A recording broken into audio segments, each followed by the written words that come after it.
Boa noite. Hoje o tema da aula era rinocinusite aguda e seus aspectos na infância. Aí a doutora Cristiane me ajudou aí, né, a alguns pontos da aula. Aí a gente pensou assim, como era mais o tema aspectos na infância e não tinha um tema de rinocinusite aguda no geralzão, e eu acredito que assim, eu lembro quando eu estava na R1, nessas aulas eram. Eu acho importante como fonte de, pelo menos, nortear os estudos e tudo. Aí eu coloquei uma introdução de rinocinusite aguda, no geral, e aí a gente vai comentando sobre os aspectos na infância, né? Bom, de 2 a 10% de todas as consultas na atenção primária, elas são voltadas a infecções das vias aéreas superiores e suspeitas de rinocinusite aguda. E essa é uma incidência estimada, né? Porque depende muito da população estudada, do país, e a incidência pode variar de 1 até 9% da população ao ano. É difícil cravar o diagnóstico assim, de rinocinusite aguda, confundindo com sintomas de IBAS no geral, e alguns países têm critérios diagnósticos diferentes, isso pode mudar até a questão dos estudos, né? E sabe-se que há uma predominância viral, né, na etiologia dessa doença, estima-se que até 2% seja realmente bacteriano. E comenta que uma das formas diagnósticas é você fazer punção ou coletas, né, da secreção lá no meato médio, tudo. E nos estudos que fazem isso, apenas 31 a 61% tiveram crescimento bacteriano. Então, realmente, a incidência bacteriana é muito menor do que a viral.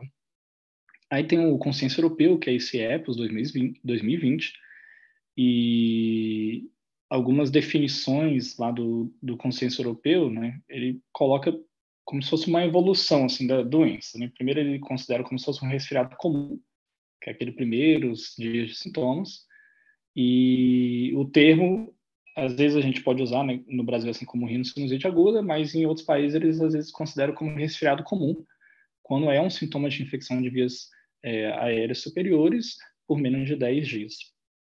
E aí tem aquela disparidade, né, já até comentando um dos aspectos da infância, que o adulto ele tem em torno de 2, 3, ou até tem estudos que falam que até 4 ou 5 no máximo, episódios de uma IVAS por ano, e a criança tem bastante episódios, né? Tem de 7 a 10, tem gente que coloca até 11 episódios de infecção de vias aéreas superiores ao ano. E aí essas imagens aqui, né, é só para demonstrar que a grande maioria das pessoas tem um resfriado comum, dessa população, uma pequena parcela é uma rinocinusite pós-viral, e uma pequena parcela ainda, aqui, né, de 0,5 a 2%, é uma rinocinusite bacteriana, né? Isso aqui é um gráfico bem comum da gente ver nos estudos também, e nos livros, sobre essa evolução da doença em si, né? O resfriado comum, que a gente chama de rinocinusite aguda, mas alguns países chamam de resfriado comum, e a partir de em torno de 5 dias dos sintomas, é que ele pode ter a mudança ou a melhora, né? E a melhora realmente foi uma rinocinusite aguda, ou um resfriado comum que melhorou. Quando ele persiste por mais 10 dias, é a rinocinusite aguda pós-viral, e quando tem aquela dupla piora, é uma pós-viral, mas com suspeita de bacteriana, e a gente vai discutir os critérios mais lá para frente, né? Isso aqui é só para demonstrar, corroborar, né, que 1 a cada 7, 7%, 8%, e, enfim, em vários países, né, estudos de guidelines, estudos prospectivos demonstram que é mais ou menos por volta de 10% a incidência populacional de infecções das vias aéreas superiores. O diagnóstico, né, os critérios diagnósticos. Congestão nasal e ou rinorreia, ela é anterior ou posterior, tem que ter um desses dois, associado a dor facial ou hiposmia, né? E nas crianças, a tosse é um critério diagnóstico. Claro que se a pessoa tem congestão nasal e rinorreia, já são dois dos 4 critérios, é suficiente para você fechar o diagnóstico. E sempre bom frisar que não tem necessidade de comprovação por imagem, né? De videoendoscopia, tomografia, a não ser que você, aí vai discutir na frente, né, que exames de imagens são importantes e obrigatórios de se pensar de casos complicados. Né? Nos casos não complicados, só os critérios clínicos e a rinoscopia anterior é obrigatório. E aí, pacientes diagnosticados apenas pelos sintomas, em estudos retrospectivos, né, eles viram que tem alterações em imagem em até 50% nos adultos, e isso não corrobora com a gravidade ou com a evolução da doença. Uma das dificuldades no diagnóstico da rinocinusite e nos estudos é que há um subdiagnóstico e há um sobretratamento, né? Por essa evolução da doença, assim, a gente não saber muito bem quem que vai piorar para uma pós-viral, para uma bacteriana, tem essas duas condições dessa patologia. E aí, só revisando, mesmo que esses critérios diagnósticos é o consenso, né?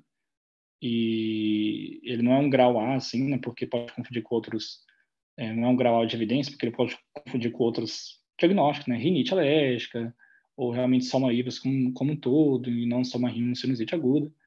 E é isso.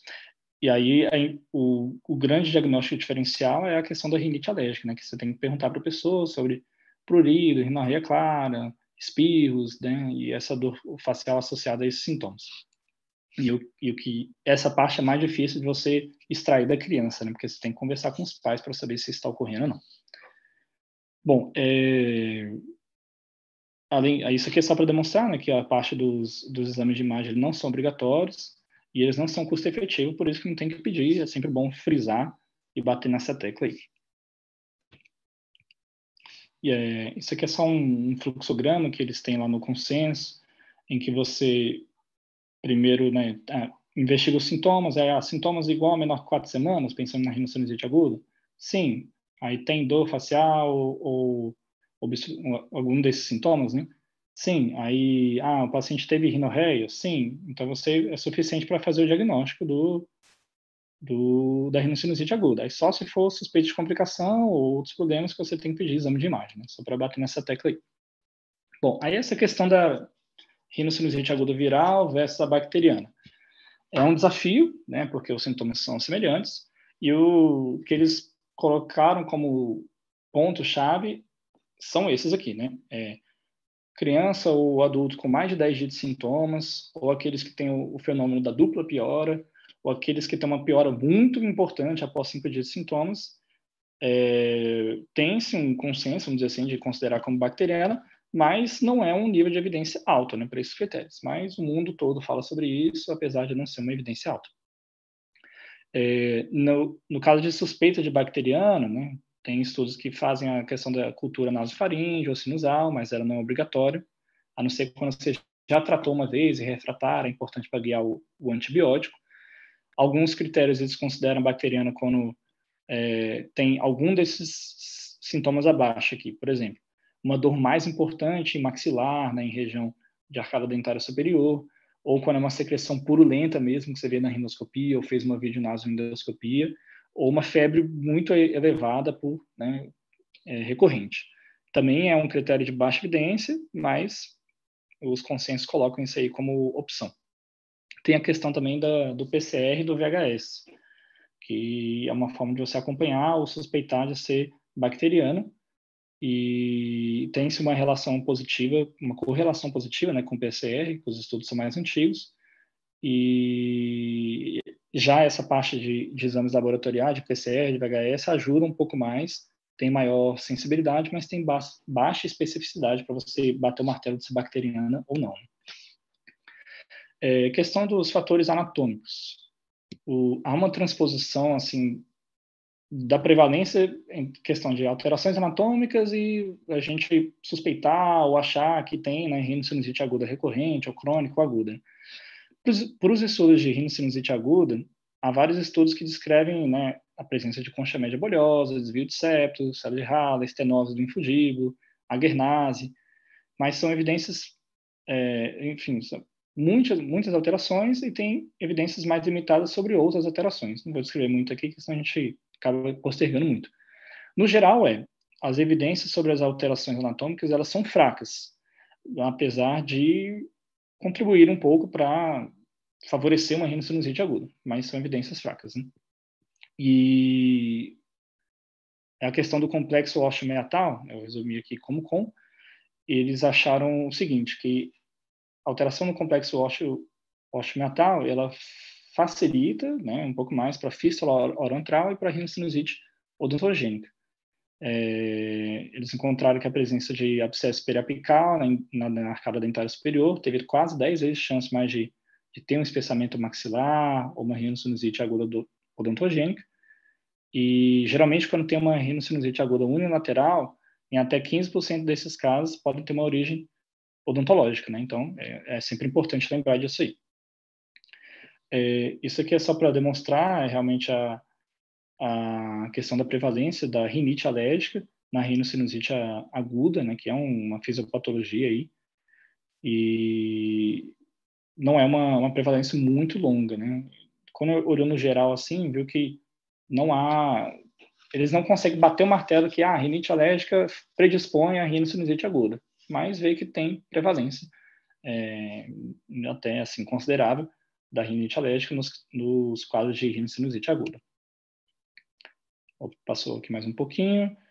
Isso aqui é só para demonstrar que, por exemplo, teve um estudo que encontrou complicações orbitárias mais frequentes na época sazonal da rinite alérgica, e outros pacientes tiveram até 25% no caso de sinusite aguda, diferenciando dos controles, né? Bom, aí a questão da infecção das vias aéreas superiores para desenvolver a rinocinusite aguda. Geralmente, aí teve alguns estudos lá que eles citam, né, esses dois tratados, né, assim, no tratado em si, no consenso europeu, que é 7% das crianças com IVAs, elas chegam a desenvolver rinocinusite aguda, a grande maioria são não complicadas. É sempre importante lembrar que rinocinusite aguda, né, é o rinovírus aí, é uma grande maioria, e tem o coronavírus, e tem a hemófilos também, né? E aí, na criança, tem um detalhe a mais, que o vírus sincicial respiratório, ele chega a ser mais frequente na criança, mas ele não é o mais frequente da criança, né? Eles fizeram algumas avaliações de fazer inoculação viral para ver se isso favorecia o crescimento bacteriano, isso não teve poder estatístico, e o que se discute muito é que toda essa inflamação local, né, dos seios paranasais, acontece uma cascata lá de inflamatória com interdeucinas, né, interferon, tudo, por exemplo, que o rinovírus é mais frequente, isso gera um efeito imunossupressivo e um poder anti-inflamatório local, só que isso ao longo de algum tempo, e dependendo do hospedeiro, pode favorecer uma rinocinusite aguda bacteriana. Então, a questão de evoluir para o processo bacteriano é concomitante, né? É decorrente dessa cascata inflamatória e imunossupressiva que o corpo tenta atacar o vírus, né? Que pode favorecer a desenvolver a bacteriana. No geral, uma pequena parcela da rinocinusite aguda desenvolve a bacteriana, que é o que a gente já conversou, e a gente precisa cada vez mais entender por que isso acontece, né? A gente não sabe muito bem. Isso aqui é só para mostrar que as infecções odontogênicas, elas têm que ser lembradas, né, nos casos de rinocinusite aguda, principalmente unilateral, e isso tem uma evidência até que boa, é o nível 2 que colocou lá. Só que a grande maioria dos estudos são fracos, né, nesse caso aí. Bom, aí focando um pouquinho mais nas características da infância como um todo, acabei esquecendo de tirar essa parte aqui, mas eu acabei puxando boa parte do EPOS também, porque no tratado ele não dá tanta atenção a essa parte, né? Ele não chega a ser muito rico assim. Mas, ok, não tem muita evidência, né, sobre a questão da rinite alérgica ser um fator isolado para sinusite aguda ou sinusite aguda recorrente, e nem a doença do refluxo gastroesofagiano, né, nas crianças, né, regurgitação, amamentação. O que sabe bastante é que o tabagismo passivo ele é um fator de risco por essa questão das metaloproteinases, e essas proteinases elas podem estar envolvidas com o remodelamento da mucosa, favorecendo uma inflamação, né? Nos adultos, 50% das sinusites agudas virais são rinovírus e corona, né? A gente já comentou isso um pouquinho. Nas crianças, lembrado sincicial respiratório, e do adenovírus e parainfluenza.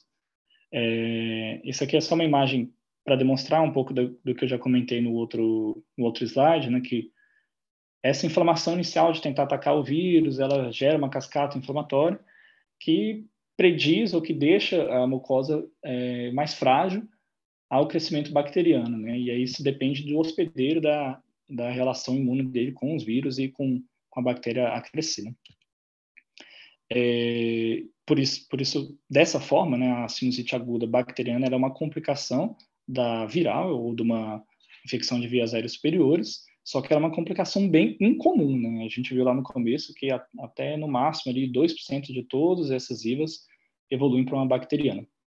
E é isso aqui que a gente já conversou, da cascata do hospedeiro, das vias regulatórias.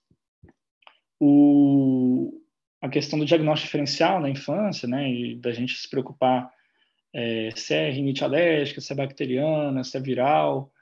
O que a gente sabe hoje em dia é que a gente não tem que usar antibiótico profilático, vamos dizer assim, né, para um caso de IVAs ou para um caso de uma sinusite aguda mesmo, porque eles não previnem o aparecimento das complicações, apesar de eles prevenirem a gravidade das complicações, né, ou a piora drástica das complicações. E aí, quando que a gente tem que pensar o uso do antibiótico? Quando tiver ao menos 3 dos 5 abaixo, né? De novo, essa questão da duração da IVAS, ou do resfriado comum, ou da sinusite aguda por 10 dias, ou a dupla piora ao 5º dia de sintomas, uma dor facial muito intensa, febre muito elevada, uma rinorreia purulenta mesmo, e a questão dos marcadores séricos, né, PCR e VHS, aí, para se usar um antibiótico, e estudos mais recentes usam a procalcitonina. Aí, os diagnósticos diferenciais, então, né, é a IVAS, que é o resfriado comum mesmo, só que eles são bem mais restritos, assim, de evolução, e aí usos só sintomáticos. A própria rinite alérgica, ela tem uma manifestação mais comum envolvida pela alergia mesmo, que já é mediada, e aí você tem que fazer um diagnóstico da criança para destrinchar isso de uma sinusite aguda. E o grande diferencial dela é que a rinorreia é mais clara, né, da rinite alérgica. Diferenciar uma sinusite aguda de uma doença dentária, uma cárie ou uma doença ali na gengiva, né, uma inflamação, que isso pode ser concomitante a uma sinusite aguda, mas o que vai diferenciar é ter o sintoma nasal de rinorreia ou até a alteração do olfato, né, se for uma criança mais velha, ou da tosse, né? Tem diagnóstico de síndromes faciais que o tratado e o EPIS colocam. É um diagnóstico bem raro, assim, de você pensar, mas pode ter, né? Algumas migrânias específicas, algumas neuralgias.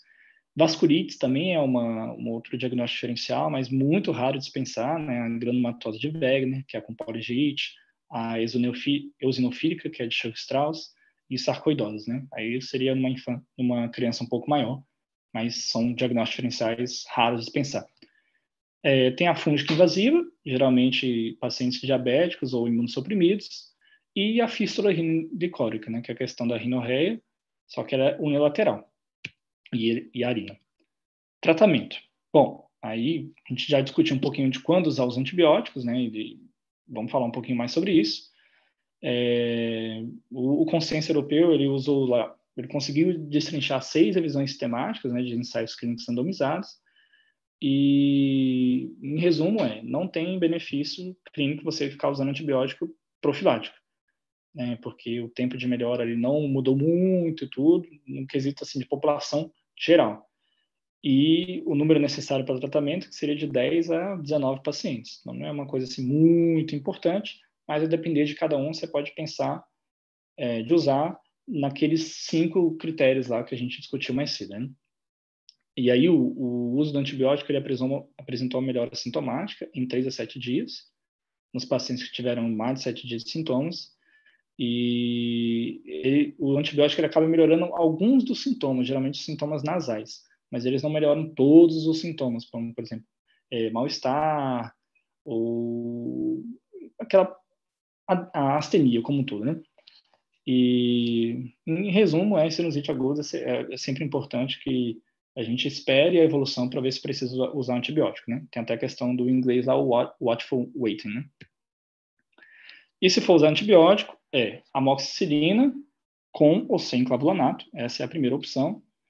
Em criança, a gente tende a usar aí por 10 dias, às vezes pode usar 7 dias. A questão do clavulanato é controverso, mas pode-se usar, não é errado usar. e aí você tem que calcular a dose pelo peso da criança, né? Geralmente 40 a 50 miligramas quilo dia, e se for recorrente ou se estiver pensando em alguma complicação, você pode dobrar isso para 80, 90 miligramas quilo dia, né? Eu achei diferente lá que um dos estudos, eles chegaram a fazer até dose dobrada lá, né? Chegando a usar até 4 gramas dia. Aí eu achei confuso isso, deixei para a gente, se alguém soubesse alguma coisa diferente, a gente conversar. Bom, e aí, segundo as opções, são sulfos, cefalosporinas, né? Tem a questão do Zinat, que é o acetilcefuroxima, e tem outras opções muito menos usadas, que é o Bactrim, doxiciclina e quinolonas, né? E na criança sempre é bom ter aquela cautela para usar quinolonas pelos efeitos adversos, principalmente do impacto no crescimento e dos tendões, né?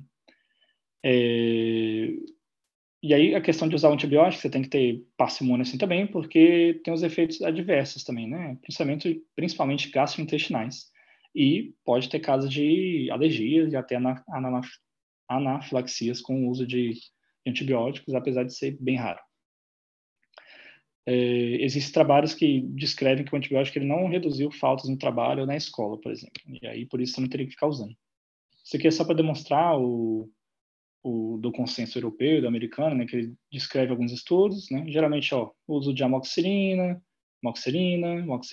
alguns usam azitromicina, só para mostrar que acabaram usando e o impacto não é tão grande assim na melhora ou no curso da doença, né.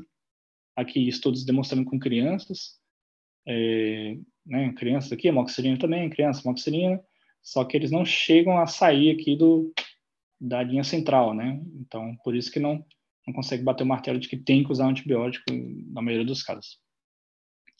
E aí, principalmente em crianças, a gente tem que ter estudos bem mais robustos, né, para entender o impacto do uso de antibióticos na criança e se isso melhora ou reduz o custo da doença. E é isso. Aqui só demonstrando mesmo que achei interessante que eles usaram bastante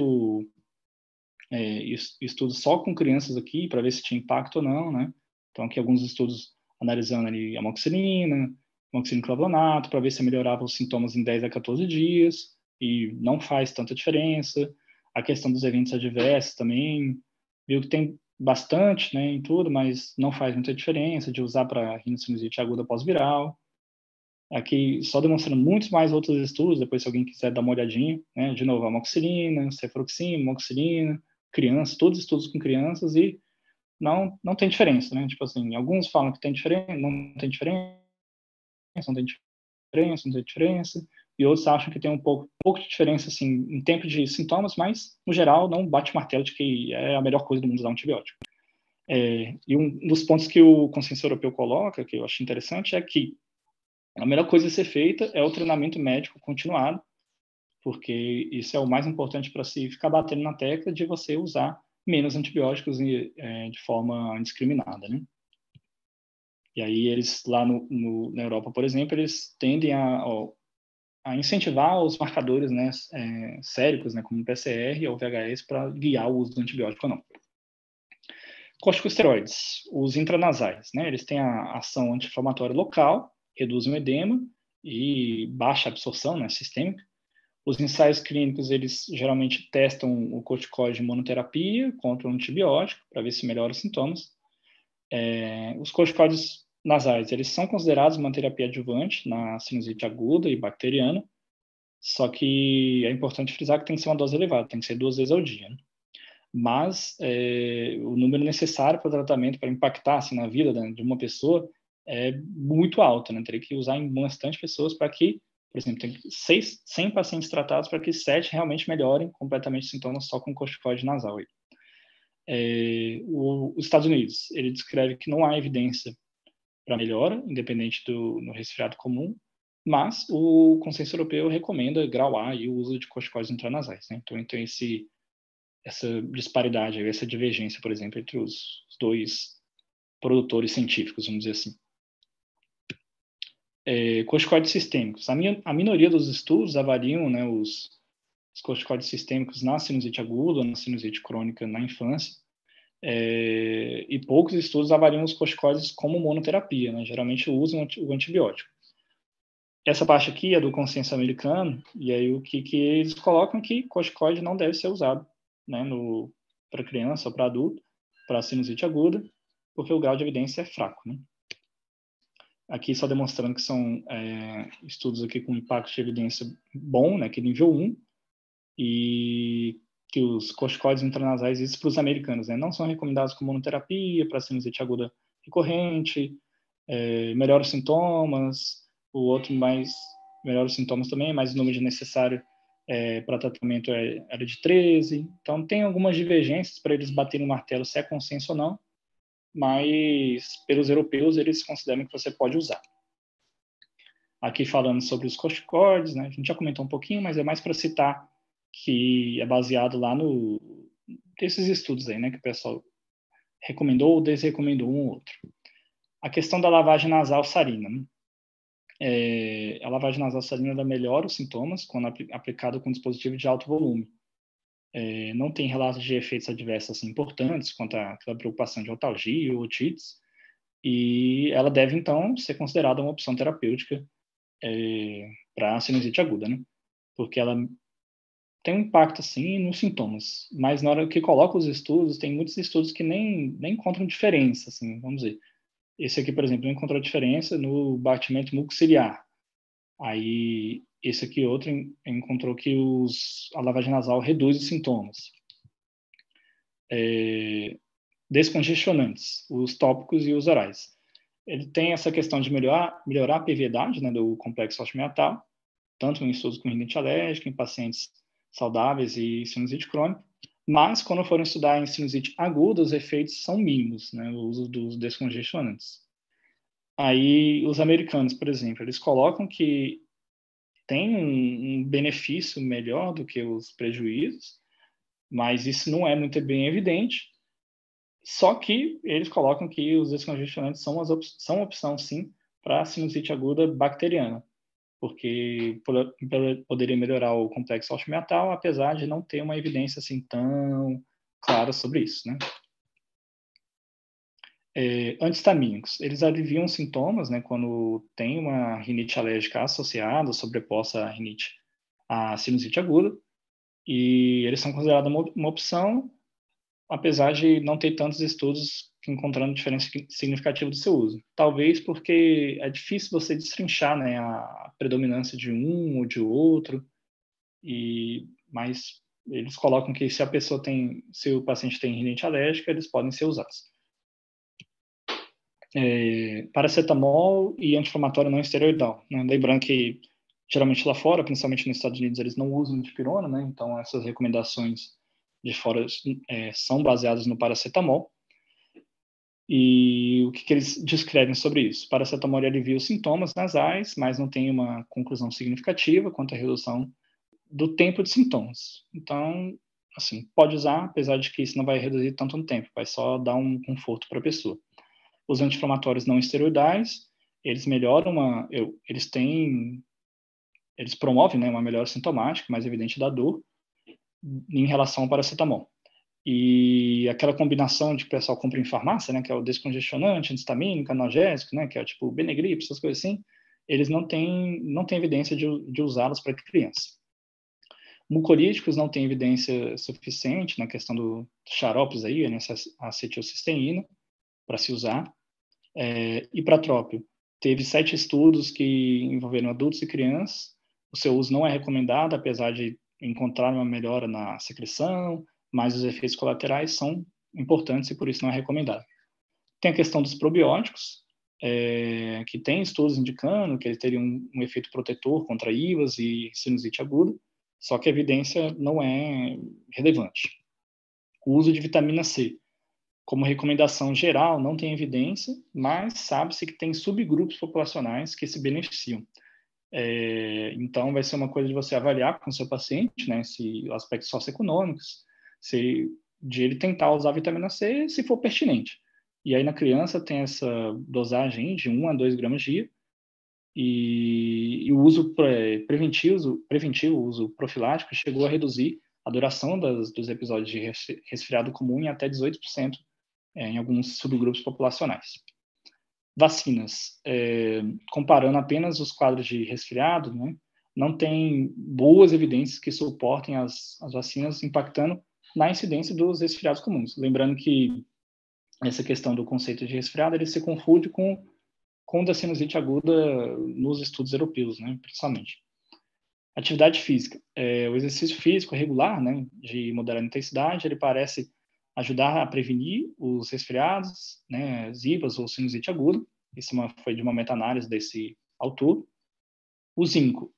Muitos estudos indicam que o uso do zinco em até 24 horas do início da doença, eles parecem melhorar a resposta ao resfriado ou à sinusite aguda. Mas os efeitos colaterais são importantes e isso deve ser pesado, né, na hora de usar ou não. E aí tem que ter destrinchar melhor outros estudos para ver se tem que usar ou não usar. E por causa disso não tem consenso de usar o zinco, por causa dos efeitos colaterais.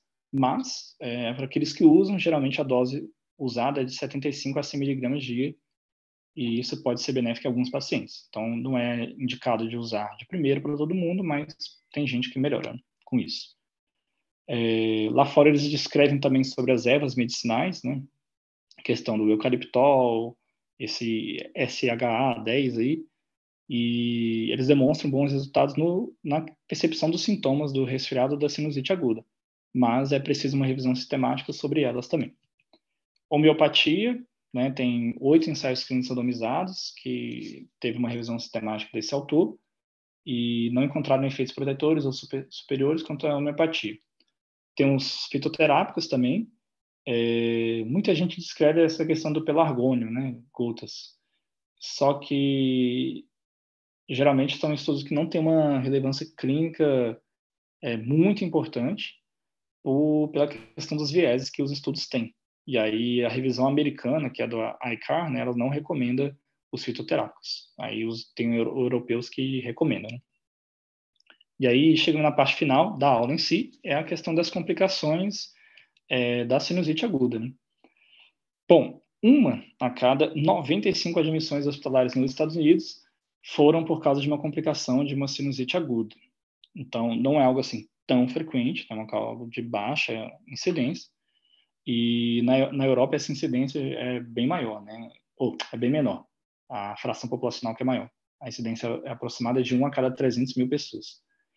E o que a gente já conversou lá no começo é que o uso do antibiótico, ele não preveniu as complicações, mas eles previnem a gravidade da complicação, eles ajudam no curso da complicação.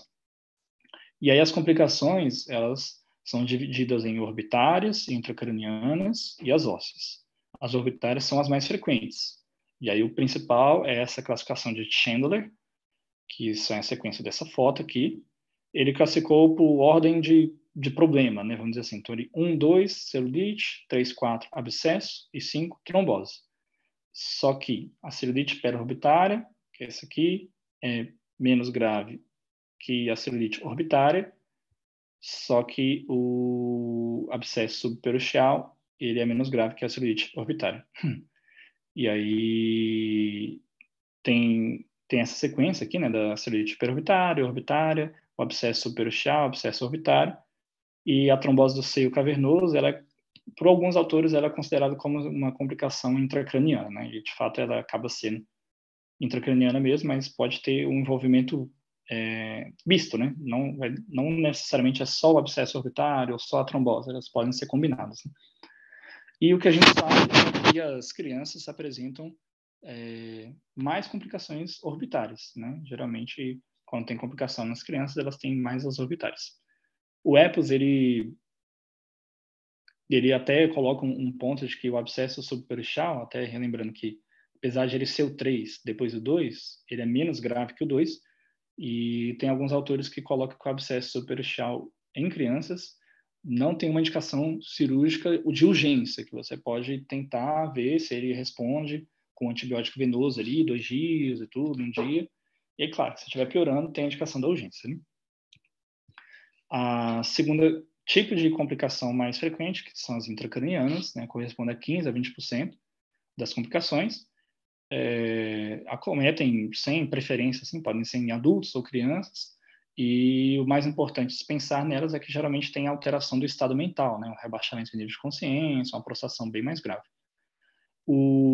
Entre elas, o abscesso, o EPM subdural, ele é o mais frequente, e essas complicações intracranianas, elas podem ser purulentas, né, que é um abscesso ou um EPM, ele pode ser epidural ou subdural, ou ele pode ser uma complicação não purulenta, que é geralmente uma meningite, uma encefalite. Geralmente, as complicações intracranianas, elas têm a origem mais do seio paranasal frontal, né, em relação ao etimoidal. E trombose do seio cavernoso, que é até aquela complicação lá do Chandler, questão das orbitárias, mas que é uma complicação intracraniana, geralmente ela tem uma origem mais esfenoidal e cursa com alterações visuais. E o último grupo das complicações de sinusite aguda são as ósseas, corresponde a 5%. O mais frequente que a gente vê é o tumor de Pott, né?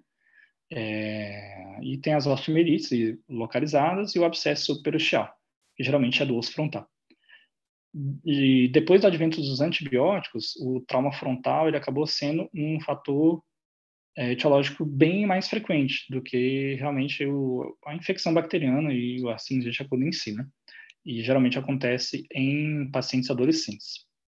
Isso aqui é uma foto para exemplificar o tumor de Pott, né? Que é esse abalamento frontal aí, né? Que acometendo a porção do frontal, do lado esquerdo do paciente, né? Não sei se os erros já tiveram esse ano aí e tudo, mas ano passado a gente acabou tendo alguns e foi bom para fixar na cabeça como que é.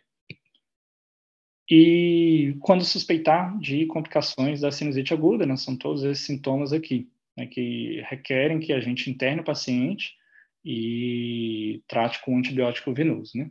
Então, edema periorbitário, né, ou alteração do globo, alteração visual, redução da acuidade visual, do movimentação extrínseca do olho, uma dor de cabeça frontal muito intensa, unilateral ou bilateral, sudorese associada, sinal de meningite, sinais neurológicos ou redução do nível de consciência. São todos sinais para a gente preocupar com uma complicação de uma sinusite aguda, né?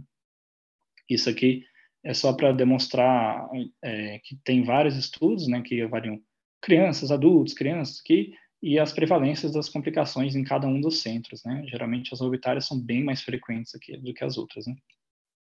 E independente do tipo de complicação, é um pouquinho do que a gente conversou aqui, mas só para fixar e finalizar isso, complicação de sinusite aguda, fazer antibiótico de amplo espectro, geralmente o pessoal usa ceftriaxona em criança, mas tem combinações, e fazer um segmento clínico cirúrgico, pois o quadro pode piorar, né, e pode apresentar intervenção cirúrgica necessária, fazer tomografia, a ressonância ela só é indicada quando você tem uma suspeita de complicação intracraniana, e a ressonância na fase venosa ela pode ajudar mais para identificar a trombose seca venosa.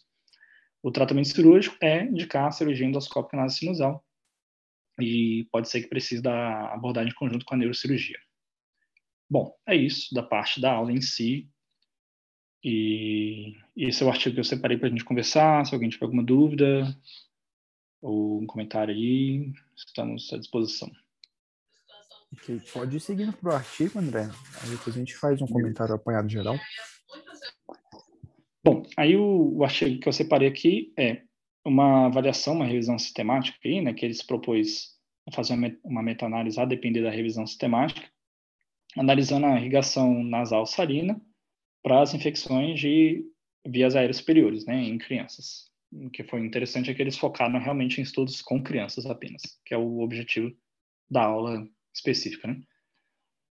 Bom, aí a irrigação nasal e salina para as IVAs, né, em crianças, elas só fez uma apanhado geral, né, que as IVAs são resfriado comum, sinusite aguda, influenza, né, os sintomas que a gente já discutiu na aula. Geralmente a criança tem a melhora espontânea em média em 2 semanas a 3 semanas, e sabe-se que os profissionais recomendam fazer lavagem nasal salina e usar assintomáticos. Para as crianças, ele coloca que não há comprovações ou recomendações de outras classes medicamentosas, né, para IVAs inicial, entre elas incluem a sinusite aguda na sua fase inicial, E o que a gente sabe é que o corticoide, ou que a lavagem nasal salina, ela tem eficácia comprovada para as doenças crônicas, né? Para rinite alérgica e para sinusite crônica. E aí, por isso, ele queria ver um impacto da lavagem nasal nos quadros agudos. Aí ele faz uma crítica sobre uma meta-análise anterior, né, que é a meta-análise do Kim, que encontrou impacto nos dias de redução de sintomas e uso de antibiótico, mas ele não analisou como desfecho primário os sintomas do nariz, né, os sintomas respiratórios. Ele só analisou como um apanhado geral.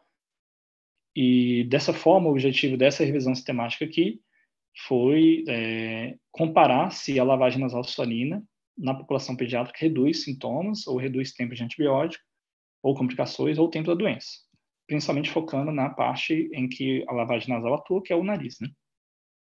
Então, foi uma revisão sistemática, buscando fazer uma meta-análise baseada nas recomendações da PRISMA, buscou-se ensaios clínicos randomizados, sem restrição de idioma, levantou esses dados de fevereiro a dezembro de 2018, usou-se todas essas palavras-chave aqui, né?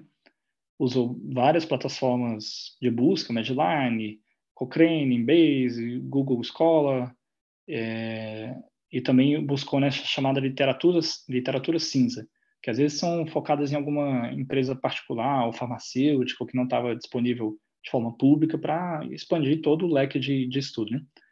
E foi um estudo com pesquisadores franceses, né? Aí um olhava um estudo, o outro olhava outro estudo, se eles concordassem, o estudo entrava, se eles discordassem, eles procuravam discutir para entrar em consenso. Os critérios de inclusão, então, foram ensaios clínicos randomizados, que comparava irrigação nasal salina, isotônica e ou hipertônica com qualquer outra terapia nasal. E tinha que incluir pacientes de 3 meses até 12 anos de vida. Critério de exclusão era se tinha doença crônica nasosinusal, como sinusite crônica, rinite alérgica ou bronquiolite, e se o estudo fazia comparação com descongestionantes, seja local ou sistêmico. Os artigos que não eram ensaio clínico desenhado, mas que eles achavam que foi muito bem feito ou que qualitativamente satisfaziam os critérios de inclusão, eles poderiam incluir, né? Os desfechos que eles queriam analisar eram os rinológicos, e ver se existia impacto na vida, na atividade diária e na respiratória. E os desfechos secundários era avaliar se resolvia a doença mais rápido, se tinha recorrência, complicações, uso de antibiótico, e eles usaram, né, recomendações da Cochrane para avaliar os vieses também. A análise de dados seguiu essa parte aqui desse software, né, que é o Comprehensive Meta-Analysis, botou aqueles critérios de confiança e de significância estatística, que é o padrão, e aí descreveu que usou esse método aqui do Der-Simon para avaliar o intervalo de confiança, apesar de superestimar o poder estatístico. E usou os Polish plots, né, que é a questão da revisão sistemática, para avaliar a heterogeneidade dos estudos. Bom, então foram 201 artigos, né, que eles encontraram aqui, e 18 artigos na literatura cinza, 214, tiraram 205, depois de eles avaliarem. Aí depois de ler o texto inteiro, tiraram 3, e aí eles ficaram com 6 estudos para avaliação qualitativa, e desses 6 estudos, 4 estudos para avaliação quantitativa, 6 para qualitativa e 4 para quantitativa. Então, no fim, 4 estudos foram os mais importantes para fazer essa análise geral. Foram todos 554 crianças, e dessas 554, 489 crianças tinham dados completos, e aí eram estudos que, ao todo, virou 334 crianças que usaram irrigação nasal salina e 155 crianças que usaram grupo placebo. Isso aqui é só um resumo dos estudos, mostrando que nenhum estudo atendia a todos os vieses, né? Tinha estudo que não passava muito bem, a maioria quase todos os estudos só tiveram 2 vieses que eles atenderam muito bem, né? Então, mesmo assim, não eram estudos muito ótimos, né, para colocar na revisão sistemática, mas era o que tinha. Isso aqui é só destrinchando cada estudo, né? Estudo com 74 crianças, 470, 100 crianças, né, de diversas faixa etária possível. E aí, no final, esse aqui não encontrou... Não, confundi um pouquinho, isso aqui é melhor nem comentar.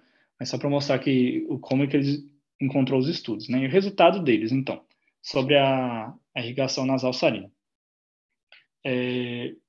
Teve uma melhora significativa nos sintomas imunológicos, isso foi o que eles encontraram, e teve uma tendência de melhora nos sintomas respiratórios. Não teve impacto comprovado, estatisticamente, na qualidade de vida como um todo, apesar de melhorar esses sintomas aqui. Isso aqui é só demonstrando, né, os estudos e o que eles avaliaram, né, tipo, dor de garganta, tosse produtiva, secreção nasal, espirros, e aí o outro estudo também avaliando o que cada estudo avaliou, né, e aí geralmente tinham estudos que encontravam realmente impacto nos sintomas, em alguns sintomas, principalmente sintomas nasais. Esse aqui, o outro estudo que avaliou, 2 estudos que avaliaram sintomas respiratórios, né? Um não encontrou diferença, o outro encontrou diferença. Esse aqui, os estudos que avaliaram sobre a qualidade de vida como um todo, né? Então, a maioria não encontrou diferença, assim, no poder da revisão sistemática, apesar de ter estudo que, por exemplo, esse aqui encontrou diferença na qualidade do sono, por exemplo, e o do SLAP encontrou algum impacto aqui na qualidade de vida como um todo, mas no geral eles não foram suficientes para que a revisão sistemática descrevesse isso, né? Então, além disso, né, 2 estudos falaram que alguns pacientes tiveram epistaxe relacionada à irrigação nasal. Comentaram que geralmente as crianças preferem a irrigação nasal com jato, spray, mas que com o tempo elas se adaptam com a lavagem de médio fluxo, alto fluxo, que no começo do tratamento de 8,7% das crianças não gostavam, vamos dizer assim, da lavagem nasal, e no final do tratamento, só 2,4% não achavam muito bom, não achavam a lavagem confortável, então elas acabam se adaptando.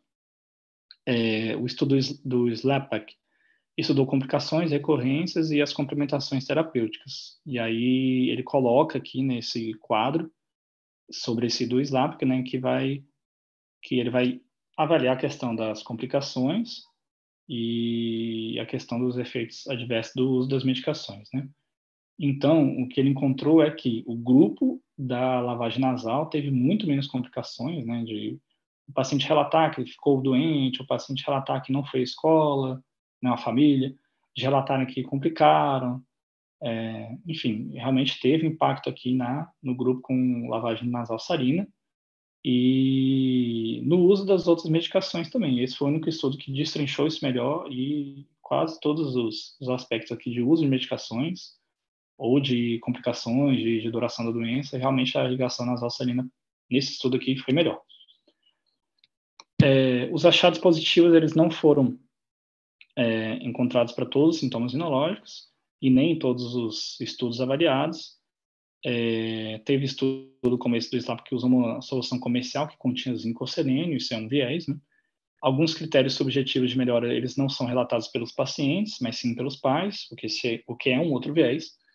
E o que ele resume no final é que essa foi uma primeira meta-análise exclusiva de análise para crianças apenas, né? Que geralmente as outras de sinusite aguda ou de IVAs, elas envolvem todos os grupos populacionais. Por fim, o que essa revisão sistemática coloca é que a irrigação nasal salina ela é benéfica para os sintomas rinológicos, ela parece reduzir a recorrência de IVAs e suas complicações, e ela teve um impacto em reduzir o uso de outras medicações adjuvantes no tratamento da IVAs. Entretanto, é necessário outros ensaios clínicos randomizados, com mais impacto, com melhor desenho, para comparar, inclusive, as modalidades de tratamento, né? Como a irrigação nasal salina, de spray, de alto médio fluxo, e em inglês ele coloca isso como nose blowing, eu não sei se é comparar com realmente assoar o nariz. Né? Tem o detalhe da impossibilidade de fazer um ensaio duplo cego com a irrigação nasal salina, porque tem que jogar alguma coisa no nariz, né? E aí é difícil ter um placebo para isso. E os estudos de coorte com impacto socioeconômico também podem ser úteis nessa questão de cravar o martelo que a irrigação nasal salina é realmente indicada sem viés e com nível de evidência alto. Bom, é isso. Aqui, doutora Cristiane, se puder fazer algum comentário. Eu só corrigir umas coisas aqui antes, ô Lucas, que são importantes. Aham. O André, um detalhe importante é o seguinte: o Forest Plot ele é a apresentação de resultado da meta-análise. Ele não é um método para avaliar Ah, sim, não. heterogeneidade e nem Uhum. viés de estudo, tá? Então, quando você quer olhar a heterogeneidade de publicação, você faz o funnel plot, e aí você vai atrás de publicações com achados positivos, negativos, e você vê como é que isso aí se dispersa na literatura num determinado horizonte de tempo. E quando você quer ver heterogeneidade de estudo para meta-análise, a conta que você tem que fazer é de uma variável que chama I2. E o ideal é Uhum. que esse resultado esteja abaixo de 50%. Uhum. Tá? Beleza, não, show de bola. Eu tentei entender, porque é sempre em inglês, né? Geralmente ele até falou isso aqui, do erro tipo 1, tudo. Aí a gente É, vai tentando entender e fica confuso, assim, no que ele quer dizer, né? Mas beleza, não, às obrigado. vezes confunde mesmo, mas na prática só grave isso aí é conceito básico, não tem muito o que Uhum. discutir, não. Uma Beleza. coisa que é importante, o André, que é legal, por exemplo, lavagem com solução salina é o quê? Ah, sim. Ele descreveu, por exemplo, ele tentou buscar seja isotônica ou hipertônica, mas ele não descreveu ali na revisão Ele não sistemática, tipo, separou isso. não separou. Se tipo, se todos os estudos foi só isotônica ou se foi isotônica e hipertônica. Em resumo, essa meta-análise aqui foi isso que ele falou, né? Assim, não é uma, mas é o que tem. Ele fez com o que tinha, né? Teve Não, estudo que perfeito, até aí tudo usou, bem.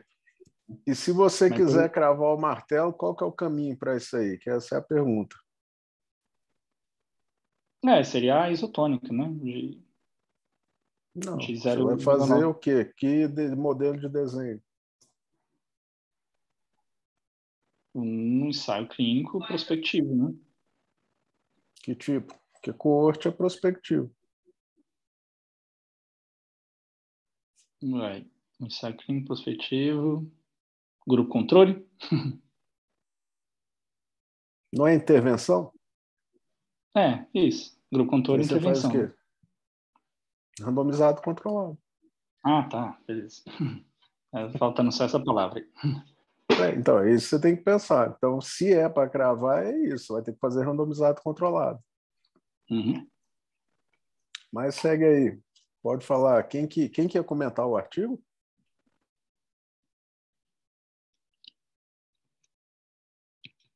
Doutor, não, na verdade nem era comentário do artigo, não, é a doutora Cristiane que orientou. O André tá na aula também. Ah, tá. Pode Aí, fazer o comentário aí passar à a palavra vontade. para ela. Oi, gente, boa noite. Boa Noite, noite, doutora doutora. Cris. Não tem assim algum comentário específico, não. Queria parabenizar o André e perguntar, né, se alguém tem alguma dúvida aí também. Estou à disposição aí para ajudá-la a esclarecer.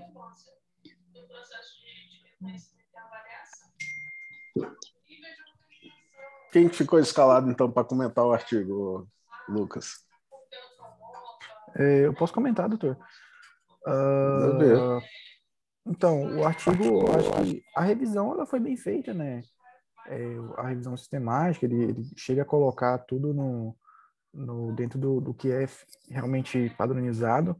A questão realmente, eu acho que é a baixa qualidade dos artigos na origem, né? Então, assim, a revisão acaba não sendo boa porque os artigos de base não eram muito bons. Então, assim, ele não consegue delimitar nem, por exemplo, se a lavagem é melhor que assoar o nariz, né? Então, assim, eu acho que nesse ponto que... Mas igual o André falou, é o que tem, né? É o que tem de artigo ali.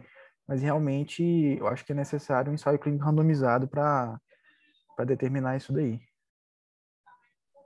E se você quisesse montar um grupo placebo, como é que você faz isso?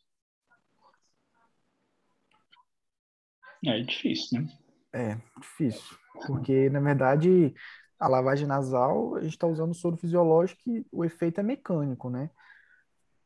Então, assim, a pessoa teria que lavar com outra coisa, mas talvez traria o efeito semelhante ao soro. Então, eu pessoalmente não Você sei como imaginaria faria. outra coisa? Não sei, doutor, porque assim, a outra coisa pode arder, né? Aí piora. Então, sei lá. Ela Não, mas não se é vai um querer. placebo, o que que você vai ter? Você não vai ter princípio ativo nenhum. Uhum. Como que você faria? Assim, nunca apliquei. A água destilada, talvez. Sim, essa é uma saída. E como que você, em tese, induziria o paciente a achar que todos estão usando a mesma coisa? Frasco fechado. Exatamente. Você vai ter que distribuir o medicamento. Uhum. Agora, o problema que Não tem você como tem ser aí... duplo cego, né? Tem que ser... Só vai cegar Não, o duplo paciente. cego até tem, porque na prática você tem como cegar o médico que vai avaliar. Basta você botar É. um para atender Aham. e outro Para distribuir. colhe os materiais, colhe os questionários, né? E vai Aham. acompanhando só isso. E ele não vai saber em que está. Então, pode ser duplo cego? Pode. Tem como fazer placebo? Tem. Agora você vai ter que fazer do jeito que faz a indústria farmacêutica para todos os medicamentos. Você entrega o princípio ativo e o placebo para cada um dos grupos. E você não fala o que é o quê. Agora, entre pacientes, alguém pode comentar que teve uma sensação ou outra? Aí tudo bem. Pode. Agora, como é que fiz? Na medida em que você está entregando todo o produto, na prática você vai, como é que se fala, de certa forma, blindar em parte isso daí. Então, tem como sim montar isso daí. Agora, o que impacta nisso? É a questão da logística, né? É difícil você ter um N centenário, vamos dizer assim, e você está fornecendo essa logística toda com materiais que muitas vezes estão sujeitos à contaminação, né? É. Mas tem uma saída, você pode entregar os volumes que você quer, já envasados e assim, estéreo, hermético, e de certa forma orienta o paciente, ó, é isso aqui, cada vez ele abre e usa, ponto. E se tiver uma diferença muito significativa para um lado em cima do placebo, vamos colocar assim, você precisa de algumas dezenas de pacientes para identificar isso. Então é possível. Agora, criança, aí tem um outro lado. Você vai ter um problema com relação à criança aceitar, né? Usar isso daí, aí tem o envolvimento do pai ou mãe responsável, seja quem for, né? Então, os problemas que você enfrenta na logística do estudo, eles são outros, né? É a colaboratividade da criança, né?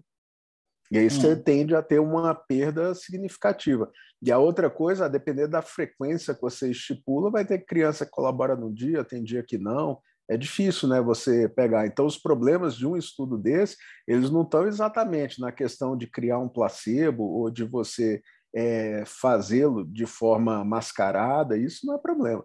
Os problemas, eles estão num outro lugar. Esse que é o raciocínio aí que vocês têm que ter. Uhum. Entendeu essa questão? E só de curiosidade, quantos randomizados controlados tinha aí dos 10 estudos? Ele encontrou só 4 mesmo. 4 randomizados, os outros 6 Hum. era que tipo Os de outros estudo? 2. Não, acho que ele só excluiu 2, né? Que ele falou assim. Eram 6 no 2 total. RCT. Desses 6, 4 eram ensaios clínicos randomizados. Tá, beleza. E do ponto de vista prático, ele misturou hipertônica com isotônica e métodos diferentes de uso. Ele descreve aqui, né? Tipo, o primeiro é 0,9 isotônico, outro 0,9 isotônica, esse aqui isotônica. Aí o Coxal, ele fez 3 grupos. Um usou isotônica, outro usou hipertônica e um grupo controle, que não fez nada. Mas aí ele descreve que tem, por exemplo, esse aqui, ó, 3 grupos. Aí irrigação nasal salina, o outro fez com hipoclorito, fenilefrina e um grupo controle. Então comparou com outros grupos, né?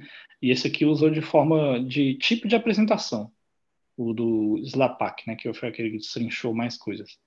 Ele avaliou um grupo com jato médio, o outro com spray, e o outro com eye and nose wash with thin spray. Não sei o que seria, né? Essa do olho e do nariz, né? Teria que ir Que lá aí atrás.